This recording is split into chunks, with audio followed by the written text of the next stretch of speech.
Garmin nuvi 2599 LMTHD. Once again.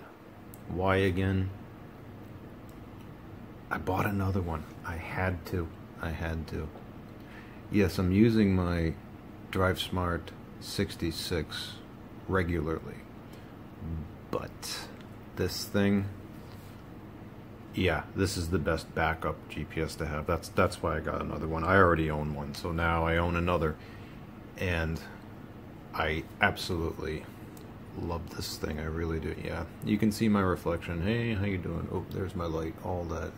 Deal with it. Okay. Anyway, the reason I got another one, is mainly because the text on this thing is large and so legible. It's just amazing.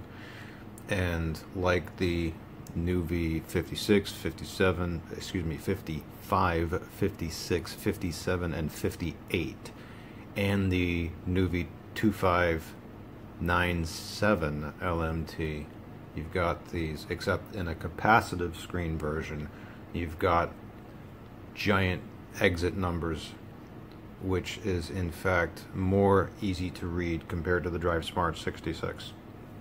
And this is a 5-inch model. Here's the crazy thing about this, and I've said this before, we'll say it again. This 5-inch, even with a 480 by 272 resolution, is more legible than any 6-inch screen model, because the fonts were done on the 5-inch 100% correct, whereas on the 6-inch models with the 800 by 480 resolution, like the the nuvi 65, 66, 67, and 68, that has an 800 by 480 resolution, but this is actually a little smaller. It's really weird how Garmin did that, but yeah, that is how they did that. This one, on the other hand, where legibility is concerned, it's the best you can get. The only real flaw, there's only 2 flaws with this unit. The first flaw is that, well, okay, it's not a flaw. It's just, it doesn't have the turns feature. So if you want turns, you got to tap this, and then you can see your turns like this. Whereas on the DriveSmart 66, I can just tap this menu over here, and I can bring up turns that way. And where it shows it on the map while showing map data at the same time. So I don't have that in this. Second flaw, it's really not a flaw. It really isn't. It's the fact it's a 5-inch. But the thing is I would have to get a 7-inch screen model just to equal the legibility of this 5-inch model. And I suppose there's a third flaw too, but it's a defeatable one. It always shows favorites icons on the map for when you pass by them, but it's defeatable by just taking your finger, moving away, and doing a tap, tap.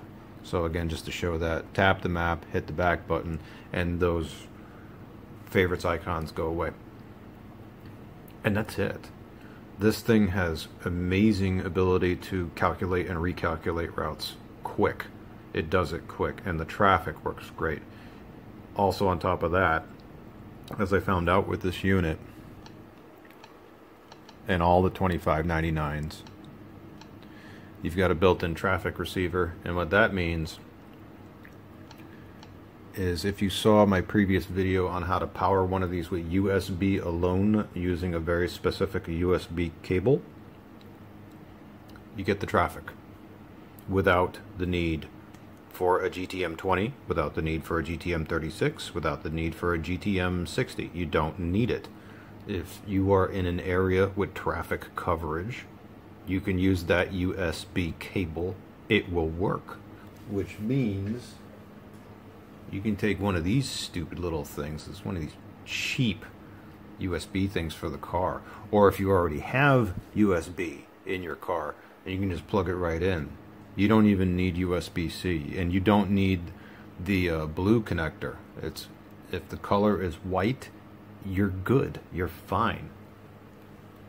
This thing can be powered, and powered enough to where you can receive the traffic. So yeah, it's just great. Like I said, the fonts, the menus, it's easy. This is just nice and responsive too. This is now, if you know the Drive Smart 50 or 51, the touch response on this is just as good, And I was fortunately able to find one of these where there's a few little tiny hairline scratch. You can't even see it when you're driving, but on this one, when the screen is off, yeah, I could see a few tiny little hairline scratches on this. But other than that, it's more or less flawless. Oh, and I almost forgot. Voice command. Oh, let's try it again. Voice command. Say a command. Exit. Yeah, my phone was in the way, so I didn't hear me. But it does have voice control. So, lovely. It was totally worth getting another one of these. And my goal with it was simply to load it up, which I did. Oh, before I even get to that part, another nice thing about this. You have full Canada, Mexico, and United States. It's not just US and Canada. You've got North America covered. You're totally covered with this thing. It's a 2014 model, but it still performs great. Anyway, what I was saying is that my goal with this, and here's the reason I got a backup for my backup, is so I can put this one into the glove box of my car.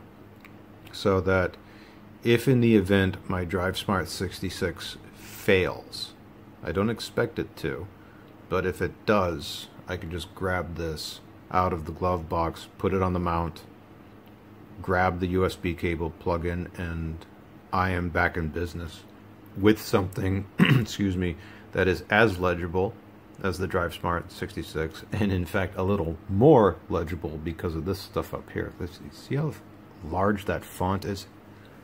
It is so great. And yeah, you do have all the junction view. It does have animated junction view as well, which is nice. You've got your trip data fields that you can configure. Easy. It's just good. It's just good. So I was totally good with getting another one. And is it one I recommend? Well, if you're willing to put the legwork in to put in a 32 gig card and get that USB cable that I talked about a couple videos back, solid, very solid.